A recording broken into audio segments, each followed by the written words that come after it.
안녕하세요. 이해란 TV의 이해란입니다. 예, 박상범 박사님께서 전해주시는 유럽판 한국 이야기입니다. 오늘은 또 어떤 이야기를 가지고 오셨을지요.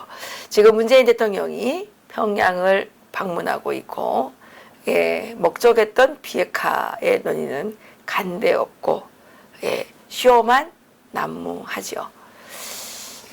유럽 사람들은 도대체 이 비운의 한반도를 어떻게 평가하는지 한번 들어보고 싶습니다. 박사님 안녕하십니까? 네, 안녕하세요. 예.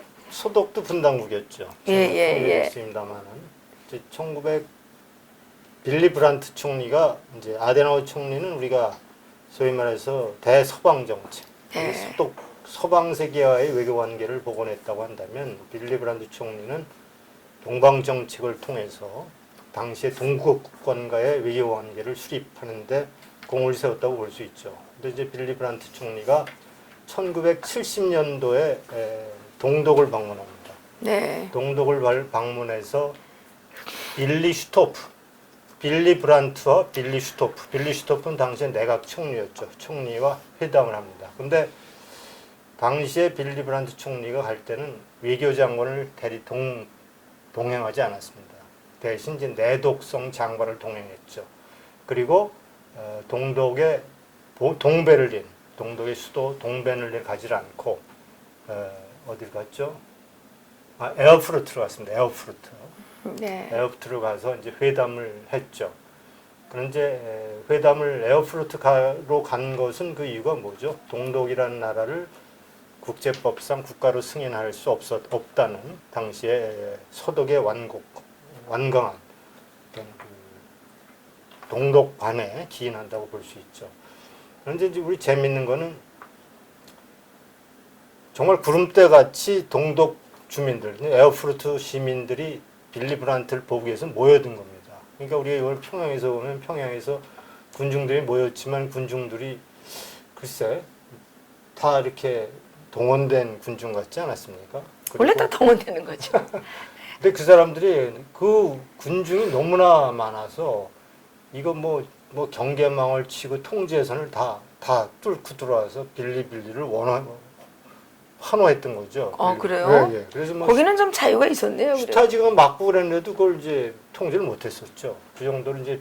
근데 빌리 그러니까 그 사람도 오해한 겁니다. 이 빌리 하는 게 빌리 브란트를 얘기하는 건지 자기 총리 빌리 슈토프를 얘기하는 건지 나중에 빌리 브란트 그러니까 그때 이제 이게 동독 사람들이 소독 빌리 브란트를 이제 좋아하는구나 이렇게 이제 얘기가 됐고 어쨌든 외무장관을 대동하지 않았고 그리고 동벤을 가지 않았고 에어프트로 가서 이제 빌리 슈토프 총리와 이제 현안에 대해서 분단 이슈에 대해서 회담을 하고 근데 당시에 수행했던 보좌관 중에 하나가 누구냐면요. 간첩, 동독 스파이였던 빈터 기욤이었습니다. 기욤이 일정에도 없는 제안을 자기 이제 브란트 총리께 하는데 뭐라고 얘기를 하냐면 부른발트라고 하는데 나치 추모관이 있었어요. 그러니까 예전에 그 가스실이 있던 그 수용소 거기를 이제 좀 가자고 얘기를 한 거예요. 이제 빌리 브란트가 예정이 없었지만 이제 보좌관도 가서 좀 우리가 나치에 대해서 좀 추모하고 이런 것도 의미가 있다 이렇게 생각을 해서 이제 빌리 브란트가 이제 승낙을 하고 그 부른발트로 갑니다. 근데 그것이 이제 딱 동독 정권이 그걸 딱 계획했던 거죠. 걸로 오면 거기서 이제 헌화하게 만들고 동독 국가와 소독 국가를 연주하도록 그 세레모니를 하도록 미리 기획을 딱 한 거예요. 그래서 딱 갔더니 실제로 딱 소독 국가 연주하고 동독 국가 연주하고. 근데 그 동독 국가 그 행성 속에는 마치 그 김일성 정권이 반일 투쟁의 원조라고 자기 얘기하죠. 반일 투쟁에서 정당성을 찾는 것처럼. 동독 정권은 나치 투쟁에서 정당성을 찾아왔거든요. 그래서 이제 자기가 그 원조 나치에 투쟁했던 공산당을 와서 빌리 브란트가 헌화한다는 그 프레임을 짜서 기획한 것으로 이렇게 알려져 있죠.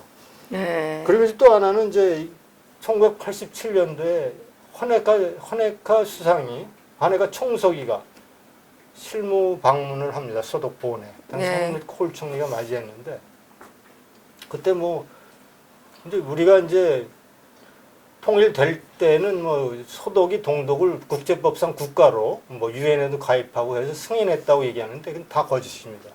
서독은 통일될 때까지 분단 내내 동독을 국제법상 국가로 승인하지 않았습니다.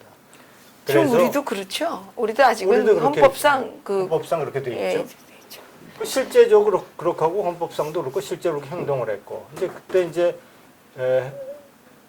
호네카가 와서 사실은 여러 회담도 하고 뭐 여러 가지 쌍방의 교류 협력도 얘기해가면서 국제법상 국가로 승인받도록 여러 가지 조치를 요구를 해왔고, 사실 3인당의 일부 세력들도 이제는 동서가 공동 번영, 평화의 그러한 그 정책이라든가 그 틀 속에서 앞으로의 동서관계가 발전해야 되지 않겠냐, 이렇게 이제 주장을 하던, 그 프레임을 밀고 나가던 그 시점인데, 한번 보시죠. 네. 헬무트 콜 총리가 그때 이렇게 얘기했습니다. Die Deutschen in der DDR hatten ihr Urteil über den SED-Staat noch nicht gesprochen. 한국말로 얘기하면 동독 주민들은 아직까지 동독 공산당 사통당에 대한 자신의 판단을 내리지 않았습니다. 그러니까 사통당이 동독 주민들에게 아직까지 존중받고 승인받은 정권이 아니다라는 얘기를 분명히 함으로 해서 나중에 자유민주 통일의 기초를 헬무트 콜 총리는 원칙을 저버리지 않고 그 근간 위에서, 그러니까 그 후 이제 2년 후죠. 1989년 베를린 장벽이 무너지고 통일의 과정을 정말 자유민주적 통일로 이끌었다는 그런 얘기를 우선 전해드리고 싶고, 다만 우리는 이제 요번에 평양에 갔을 때 강경화 외무장관도 동반하고 빌리 브란트조차도, 빌리 브란트 3인당 정치인 아닙니까? 빌리 브란트조차도 외무장관을 동행하면 발생할 수 있는 어떤 문제점 때문에 빌리 브란트 쪽 외무장관을 동행하지 않고 동독을 방문했던 거와 비교해 보면 우리 이제 문재인 정권의 이제 이번 방북길은 그런 것들을 전혀 고려치 않은, 전략적으로 뭐 북한에게 좀 말려 들어간 면이 없지 않나 이런 생각을 하게 됩니다. 통째로 다 갖다 바쳤다는 느낌이 들거든요. 네. 외교부 장관뿐만 아니라 국방장관도 갔죠. 네. 거기다 국토부 장관도 갔고요. 또 서울시장도 갔고요. 서울시장은 거기 왜 갔는지 모르겠어요. 정말 뻘쭘해요. 거기다 강원도지사도 또 따라갔어요. 그 사람들은 도대체 관광에 뭐 개거리 만났는지 모르겠는데 갔고, 대기업 총수들을 다 데려갔습니다. 그러니까 대기업 총수들, 우리가 이재용 부회장이 지난번에 박근혜 대통령 때문에 사제를 아주 일정한 돈을 출연해서 스포츠 재단을 설립했다는 관계로 묵시적 청탁으로 해서 구속도 되고. 그렇죠. 묵시적 청탁이라는 말을 처음 들어봤어요. 근데 이번에 그러면 뭐야? 왜 대기업 총수들을 그럼 데리고 묵시적 강요죠. 묵시적 강요가 아니라 이런 거는 정말 적국에 대한, 그래서 이게 묵시적 여적죄인가요? 그러면? 그렇다고 볼 수 있죠. 왜냐하면 거기에 묵시적 여적 강요죄. 굳이 이름을 붙인다면 여적. 묵시적 여적죄 강요죄. 적을 도우라고 강요했던 그렇죠. 행동이라고 볼 수 있죠. 그런 의미에서 여적 강요죄. 정말 동서독, 서독과 정말 극과 극의 모습을 많이 다르네요. 지난주에는 스위스 매체들이 보도가 많이 좀 됐네요. 우선 그랬어요? 이제 스위스의 SRF라고요. 스위스 라디오 TV 방송인데요. 오늘자입니다. 예. 프레드 구슈타이거 전문 기자가 무슨 얘기를 했냐면요. 미국 대북 제재가 동력을 상실할 위기에 처해 있다. 동력 상실했죠 지금. 그 내용을 보니까 김정은이 트럼프 대통령의 행동 방식을 정확히 꿰뚫고 있다는 겁니다. 그러니까 정말 줄타기로 트럼프가 딱 화가 나지 않을 정도의 이제 액션을 통해서 비밀리 핵과 미사일을 개발하지만 끊임없이 트럼프에게는 비핵화 메시지를 전달한다는 겁니다. 그리고 손을 뻗치고 뭐 2차 소환도 보내서 2차 정상회담도 얘기하면서 자꾸 트럼프는 자꾸 손을 대고 있고 그렇지 않고 이제 비밀리에 핵 개발을 하고 있고 이러한 그 나름대로의 아주 기묘한 줄타기를 하고 있다는 겁니다. 딱 그거죠. 자기는 정신직, 트럼프 대통령은 계약직. 그래서 계약직이 끝나기만을.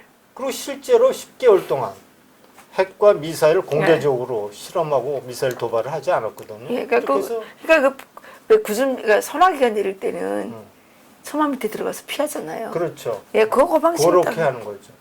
그래서 국제적으로 특히 중국과 러시아를 중심으로 대북 제재를 좀 이제 해제해야 되는 거 아니냐 이런 움직임을 이끌어내는데 지금 문재인 정부가 앞장서. 이러한 대북 제재에 동참한다는 겁니다. 동참이 아니라 앞장서는 거 아니에요? 부슈타이거 전문 기자 얘기는. 예, 그런데 그럼 뭐라고 했냐면 문재인 정부는 미국과의 동맹국의 역할을 하기보다는 미국과 북한의 중재자 역할을 하는데 되게 만족하고 있다. 이런 이제 보도를 이제 스위스 그랬군요. 매체가 오늘자로 한 겁니다. 예. 제가 이걸 보고 야, 이 스위스 어쨌든 프레브 구슈타이거 전문 기자는 오랫동안 뭐 아시아 문제, 북한 문제를 취재했던 기자인데 네. 역시 오늘 이러한 그 칼럼을 통해서 문재인 정부의 그 어떤 대북 제재에 대한 문재인 정부의 입장 그리고 한미 관계를 이렇게 묘사한 걸 보고 야 이거 뭐 정말 이렇게 가도 되는 건가 하는 좀 걱정이 앞서더라고요. 그러니까 외국인들도 이렇게 얘기하는데 대한민국에 살면서 이거를 감지하지 못하고 우리를 자꾸 구구라고 하는 사람들이 이해가 안 가요.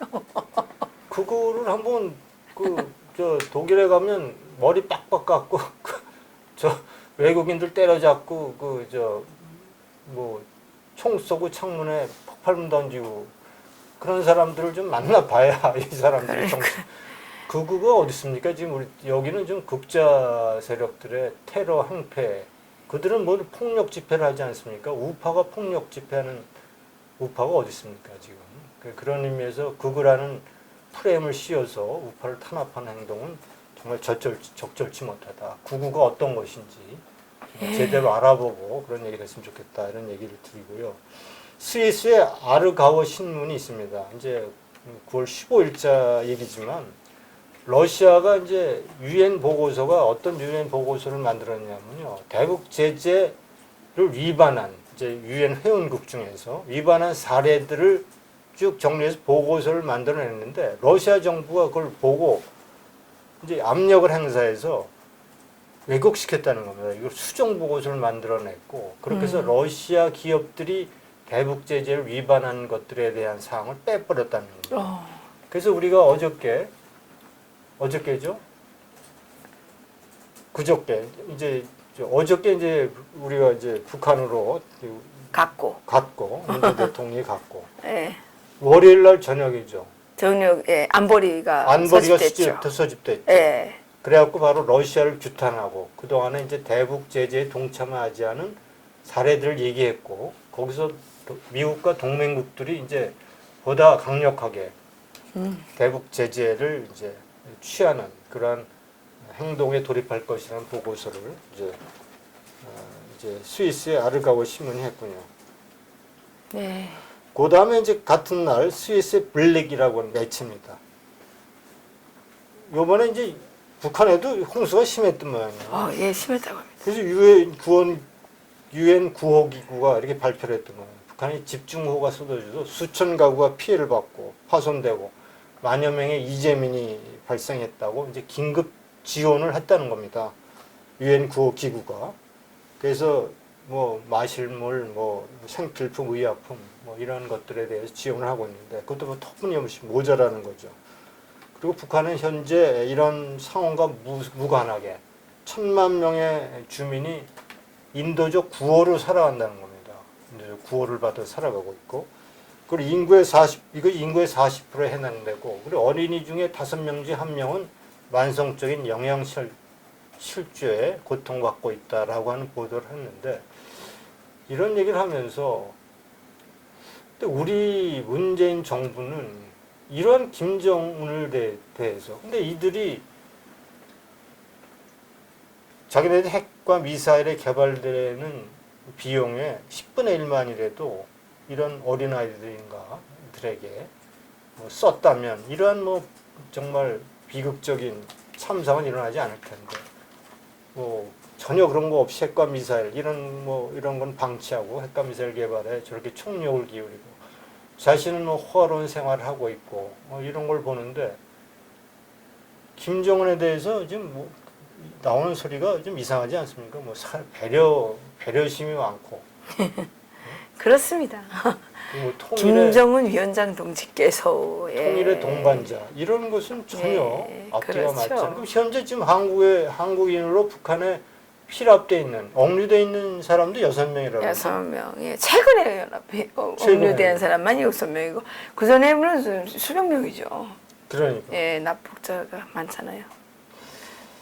그다음에 뉴지리 신문이 또 재밌는 보도를 했네요. 도쿄에 거주하는 북한 대학생을 취재한 겁니다. 오, 그래서 예. 이제 조총련에 속하는 대학생들인데 이 대학생들은 이중 생활을 한다는 겁니다. 대학교에 가보면 북한을 찬양하고 이제 일반으로 돌아오면 이제 도쿄 그리고 이제 일본의 풍요로운 자본주의 생활을 만끽하고 그러니까 대학에서는 김씨 왕조를 찬양하고 현실에서는 일본 자본주의 삶을 만끽하고 일본 친구가 있을 때는 일본 소녀 행세를 하고 그리고 이제 그렇지 않고는 북한에 충성을 하고 그 다음에 이제 일본에서 김정은을 독재자로 묘사하고 북한에 있거나 북한과 대화할 때는 김정은은 국민을 위해 최선을 다하는 지도자라고 얘기하고 이렇게 얘기한 겁니다.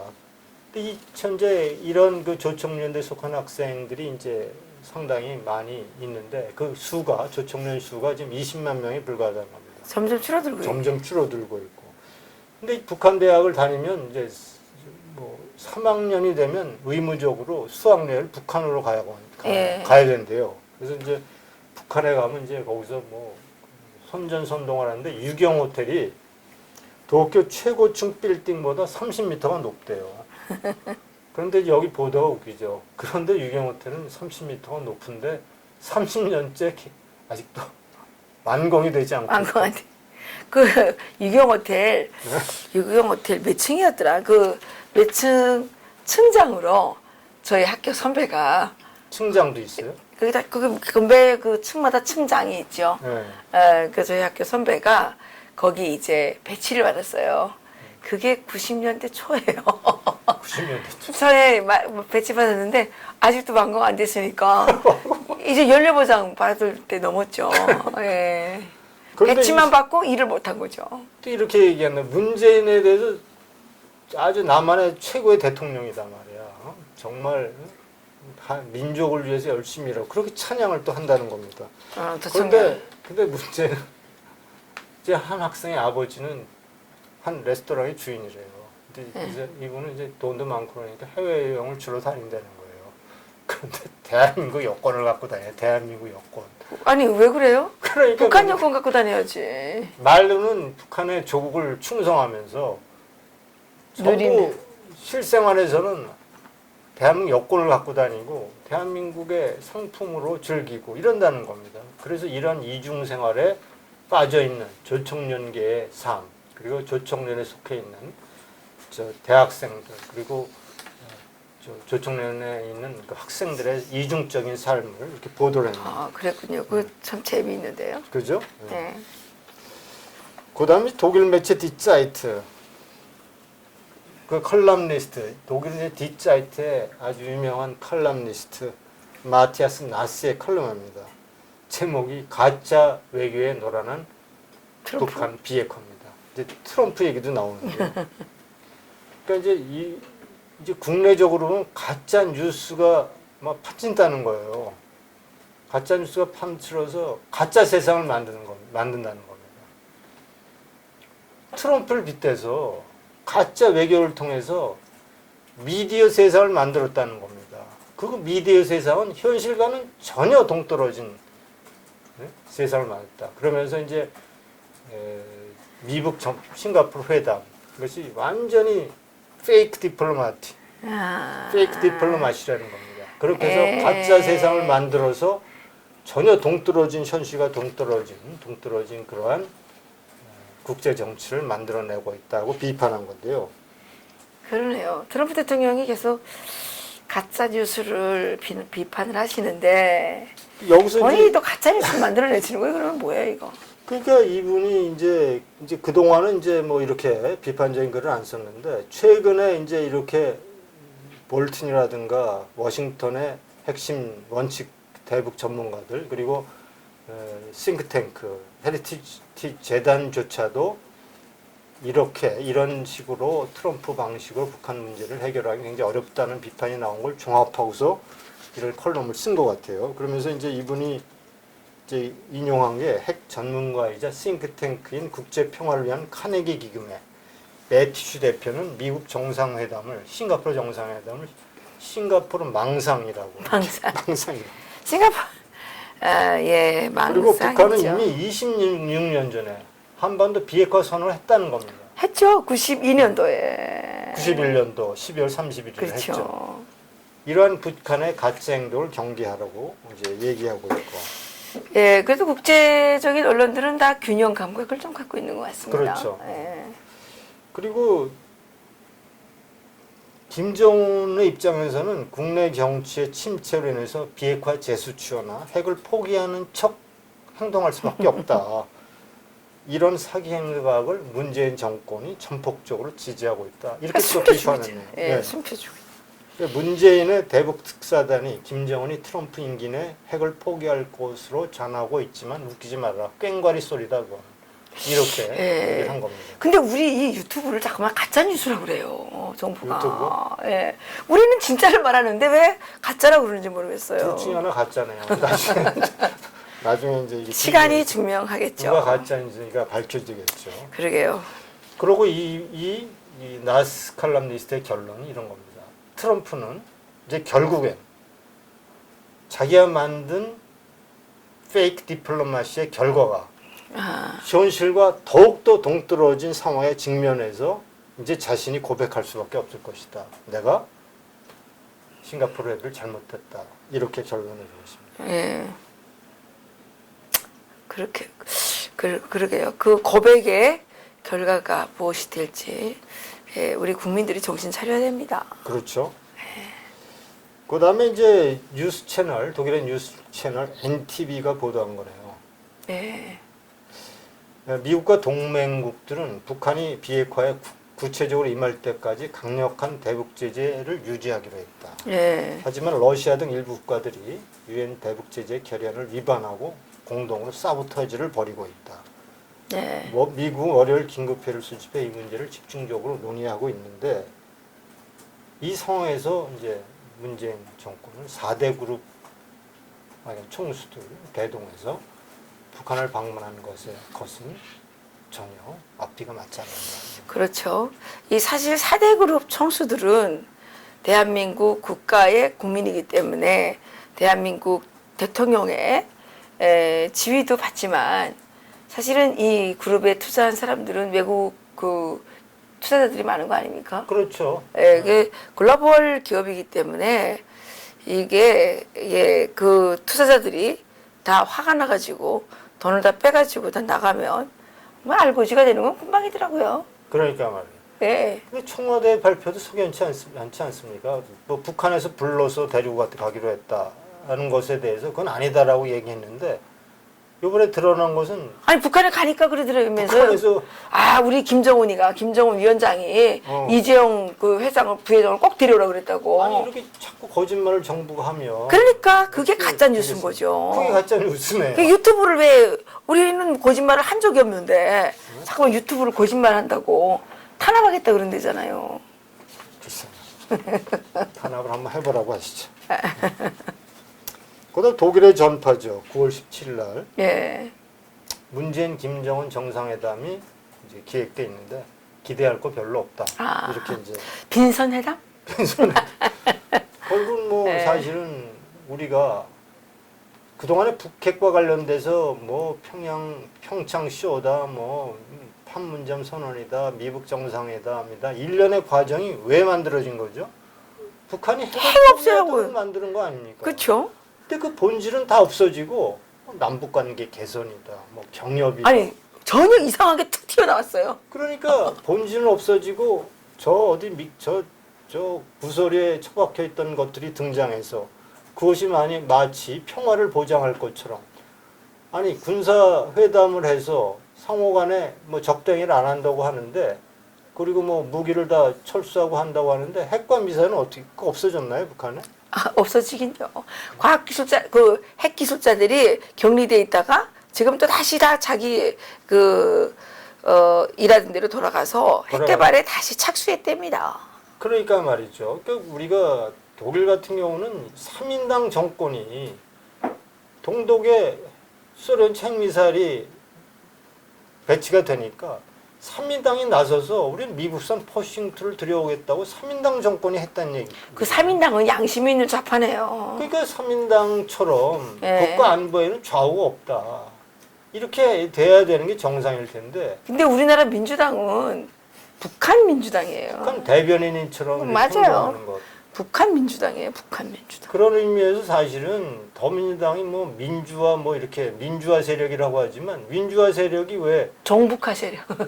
민주화 세력이 아니, 정북화하는 세력. 세계에서 가장 잔혹한 3대 세습 독재 정권과 그럼요. 이렇게 자꾸 뭐가 꿍짝꿍이 맞아서 일을 벌이고 있는지 그들이 진정 민주화 세력인지 종북 세력인지 다시 한번 우리가 되돌아봐야 할 시기라고 그렇죠. 생각합니다.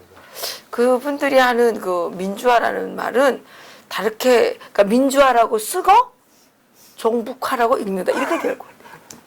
그렇다고 볼 수 있죠. 북한 따라하기. 그러게 말이에요. 예. 아니 그러고 아니 예를 들어서 김정남 자기 이복 형을 말레이시아까지 가서 독살한 것이 왜 그럴까요? 권력 때문에. 권력 때문에 그렇죠. 김정은이 공무부 장석탱을 처형한 거 왜 그렇죠? 권력 권력 때문이죠. 때문에 그렇죠. 예. 지금 김정은이가 저렇게 문재인 대통령이라고 환영하고 뭐 남북 관계 개선 운운하는 건 왜 그럴까요? 권력에 대해서 보장해주고 그 권력을 지지해주니까 그런 거 아니에요? 그렇죠. 나중에 말이죠. 나중에 뭐 남북 관계가 어떻게 될지 모르겠지만 북한의 김정은의 권력을 위협하는 상황이 오더라도 문재인 정권이 환영을 받을지 절대 그런 일이 없을 거 아닙니까? 그런 의미에서 글쎄요. 현지 정부가 추진하는 평화의 기본 골고가에는 김정은의 권력을 독재 권력을 인정해주고 오히려 박수 쳐주는 그런 모양새가 아닌가라는 생각이 듭니다. 그렇죠. 지금 행해지고 있는 그런 일들이 대한민국의 역사를 뒤로 이렇게 후퇴시키고 대한민국 국민들을 지금 그 상당히 사지로 몰아놓고 있는 그런 상황 아니겠습니까? 그렇죠. 예, 이 국민의 삶을 위험에 빠뜨리고 그 대한민국이라고 하는 이 국가의 시스템을 이렇게 파괴하려는 이러한 행위들이 과연 없었겠느냐. 이제 강력한 법치주의자 지도자가 나와서 여기에 대해서 언젠가는 조사를 하고 심판을 해야 될 겁니다. 역사가 그렇게 만만한 거 아니지 않습니까? 그렇죠. 아무리 서슬 푸른 권력도 언젠가는 그 역사의 심판을 반드시 받더군요. 그렇죠. 그러니까 뭐 평양에 가신 분들 지금은 뭐 좋겠지만 나중을 생각해서 행동 다 조심해야 되지 않아요? 지금이라도 잘못된 것들은 바로 잡고 그리고 그 대한민국의 정체성을 훼손하지 않는 차원에서 앞으로 일을 계속 추진해 나가야 뭐 벌을 받고 안 받고를 떠나서 대한민국이 살아나가야 될 거 아닙니까? 북한과 경협하고 북한과 한동안에 대해서 그렇게 한동안에 대한 대한민국이 저 베네수엘라나 저 그리스나 말이죠. 이런 예멘이나 이런 형편없는 나라로 전락할 것은 북한으로 전락하겠죠. 아니 북한을 따라하는데 북한으로 전락하겠죠. 북한에 다 뺏기겠죠. 뺏길 것도 아마 없을 거예요. 외국 자본에 다 빠져나가면 뺏길 게 어디 있어요? 그렇잖아요. 그렇죠. 외국 자본에다 빠져나가면 뺏길 게 어디 있어요. 그리고 지금 그 뭐 남북 경협이 무슨 황금알을 낳는 거위인 양 막 지금 노래를 부르고 있는데 남북 경협 된다 칩시다.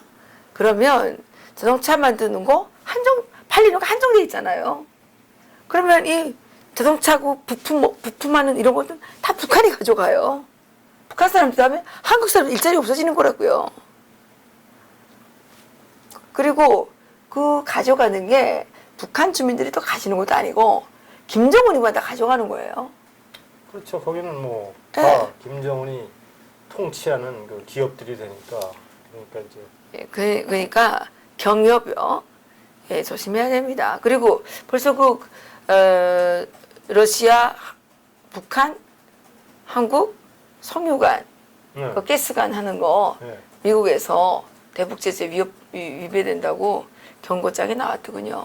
그건 뭐 그동안 공표는 안 됐지만 그런 경고가 계속 있어 왔죠. 아무래도. 예. 그리고 이번에 또 국무부가 기업들에게 당신들 가는 건 좋은데 대북 제재 참여해라. 그렇죠. 비핵화. 아까 프라그 구슈타이거 전문 기자, 스위스의 방송의 기자가 그렇게 얘기한 거 아닙니까? 왜 문재인 대통령은 미국의 동맹국으로서의 역할이 아니고 자꾸 미국과 북한을 중재하는 중재자의 역할을 자꾸 자임하는지 이해할 수 없다고 얘기했거든요. 그러니까 우리가 지금 미국과의 동맹보다도 중국과 러시아가 북한이 한편이 되는 모습을 보인다면 미국 주도의 여러 가지 그 경제, 미국 어차피 세계 경제는 미국이 주도하고 있는 상황 속에서 특별히 이제 대한민국은 수출 주도국 국가 아닙니까? 수출로 먹고 사는 나라인데. 그러니까요. 그럼 뭐 남한에 대한 대한민국에 대한 수출이 줄어들고 여러 가지 압력이 가해질 텐데 그러고서도 우리가 잘 살 수 있게 될지 이제 걱정이 굉장히 앞서고. 그렇잖아요. 김정은에게 빼앗기는 게 문제가 아니라 수출 못하고 외국 투자자들이 돈 다 빼가고 그러면 우리가 뭐 남았겠어요.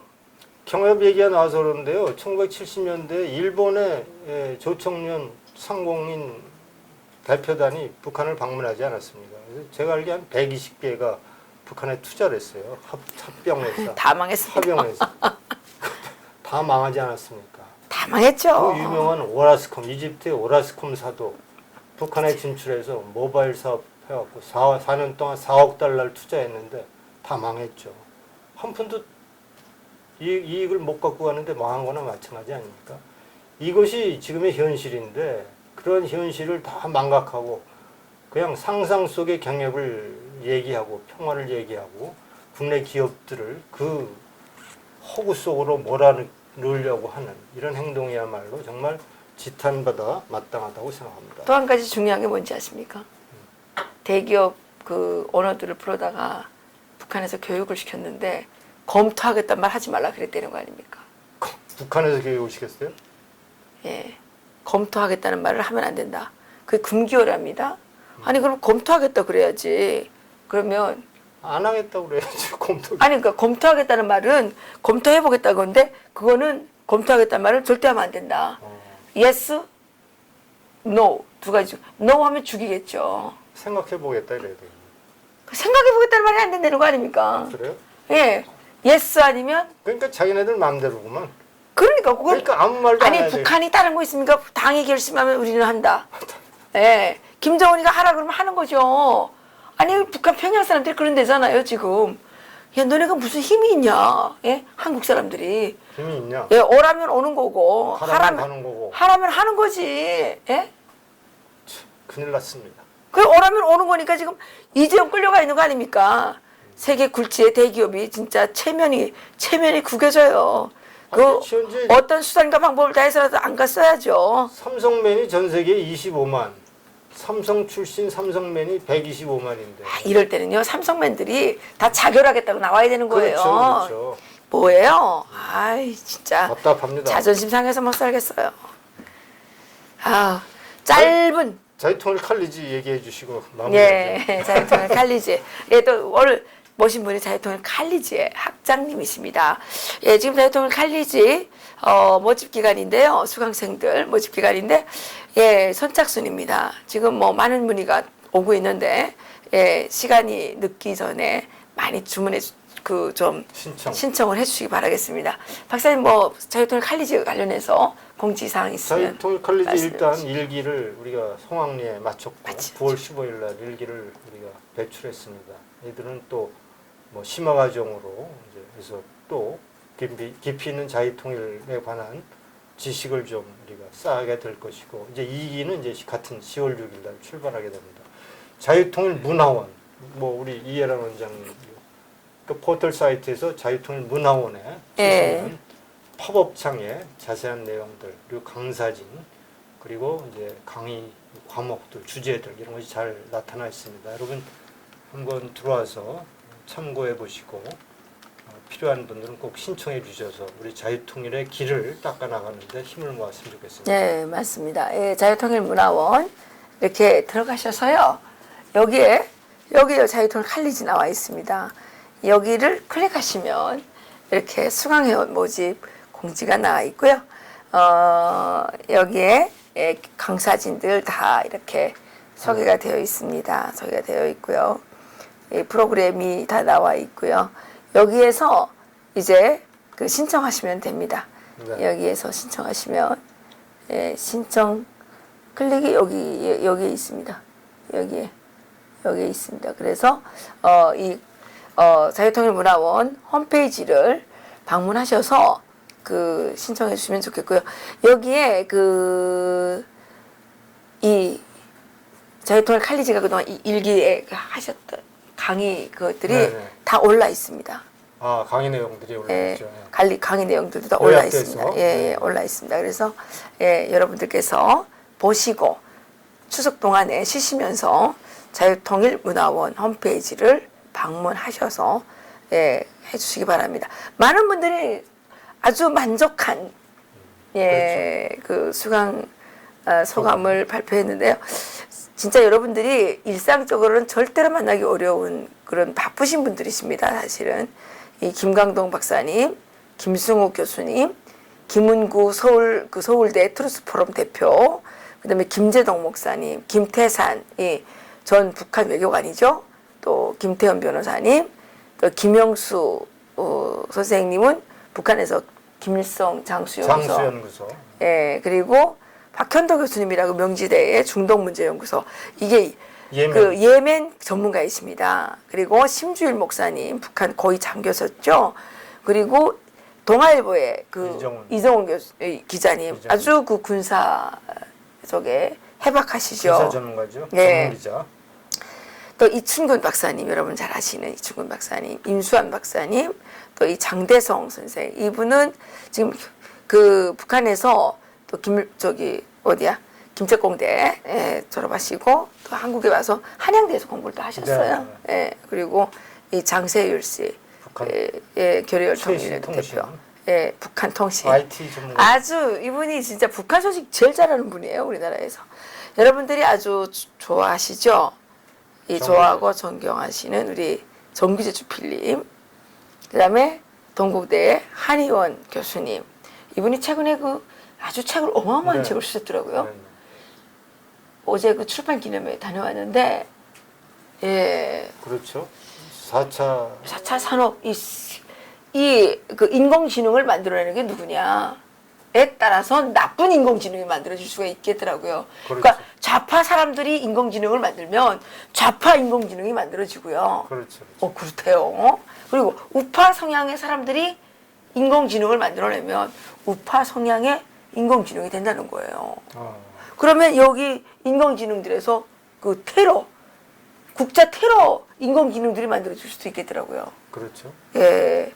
이 최정훈 씨라고 지금 고려대에서 그 아시아 연구소 연구원으로 계시는데 북한에서 의사 하시는 분이에요. 의사 선생 출신. 이런 분들이 이제 강의를 맡으셨고요. 강의 내용은 이렇게 보시다시피 대한민국의 근현대사와 북한의 실상 그리고 국제정치, 독일의 통일 경험, 예멘은 왜 24년 동안 전쟁을 겪는 나라가 되었는가? 통일 문제를 잘못 다뤘기 때문에 이런 여러 가지 내용들을 들으실 수가 있습니다. 여러분들의 적극적인 참여 부탁드립니다. 네. 박사님 오늘 수고하셨습니다. 수고하셨습니다. 네, 감사합니다.